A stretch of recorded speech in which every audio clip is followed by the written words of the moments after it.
جو بیرون شہر سے یار نے لے کر کے آ رہی ہیں، شہر میں داخلے سے ان کو روکا جا رہا ہے۔ آج دن میں کئی مرتبہ مجھے فون کر کے گاڑیوں کو جو ہے اندر لانے کی بات چیت کرنی پڑی، اور روزانہ یہی صورتحال ہے۔ پولیس ڈپارٹمنٹ کے لوگوں کو چاہیے، کلکٹر کو چاہیے، ایڈیشنل ایس پی کو چاہیے کہ تمام حدی میں جو پی آئی ہیں ان تمام تک ان کا آدیش پہنچ جائے کہ جو کارخانے چل رہے ہیں ریڈ زون میں نہیں ہیں ان کو بند نہ کروایا جائے، اور یار نے لے کر کے جو گاڑیاں مالیگاؤں آ رہی ہیں ان کو روکا نہ جائے، اور جو مال تیار ہو کر کے جانا ہے بیوپاری کے یہاں، اگر مال جا رہا ہے تو اس کو بھی روکا نہ جائے۔ یہ کام ایڈیشنل ایس پی کا ہے اور اس کو کرنا چاہیے۔ شہر مالیگاؤں میں دوا کی چھڑکاؤ کا بڑا مسئلہ ہے آج بھی۔ کافی گزشتہ دنوں 12-13 ٹریکٹر نکلے تھے، آج کچھ وقت کچھ ایریاز میں صرف دوا مارتی ہوئی دکھی گئی، اس کے بعد سے نہیں مارتی دکھی گئی۔ کمشنر سے ہم نے بات کی ہے، کمشنر نے 20 ٹریکٹر لیا تھا جو پورے شہر کے اندر فوارنی کرنے کے لیے، دوا چھڑکاؤ کے لیے۔ اس میں 10 ٹریکٹر کے جو لوگ تھے وہ پازیٹو پائے گئے کورونا کی وجہ سے، اس لیے وہ 10 رہ گیا۔ 10 کے ذریعے سے شہر میں دوا کے چھڑکاؤ کا کمشنر نے پروگرام بنایا ہے، اور کمشنر کا پروگرام یہ ہے کہ پورے شہر کے اندر یہ 20 کے 20 ٹریکٹر لگا کر کے دوا کا چھڑکاؤ کرنا ہے۔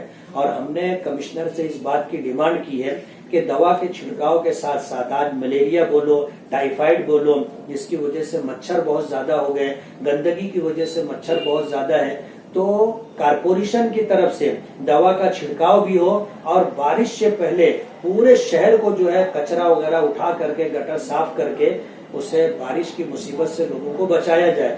اگر گٹروں کا تل تک صاف کرنا نہیں ہوتا ہے تو یہ سارا گندا پانی بارش کے دنوں میں روڈ پر آ جائے گا، آنے جانے والوں کو تکلیف ہوگی۔ اس سلسلے میں ہم نے کمشنر سے بات چیت کی ہے اور مطالبہ کیا ہے کہ آپ یہ دونوں کام شہر کے اندر جنگی پیمانے پر کریں۔ حضرت آپ ایک MLA ہے، اگر یہ ایسی حرکت ان کی بند نہیں ہوئی، کچرا اٹھانے کی، فواری مارنے کی، اگر یہ نہیں کرے تو آگے آپ کیا کریں گے؟ بات یہ ہے کہ یہ کام کارپوریشن کا ہے، یہ کام میئر کا ہے، یہ کام کمشنر کا ہے، یہ کام برسر اقتدار لوگوں کا ہے، یہ کام MLA کا نہیں ہے۔ لیکن اس کے باوجود بھی مجھے شہر نے نمائندگی دی ہے، اور اس نمائندگی کو محسوس کرتے ہوئے ہم کمشنر سے مسلسل، کارپوریشن آفیسران سے مسلسل رابطے میں رہ کر کے کام کروانے کی کوشش کر رہے ہیں۔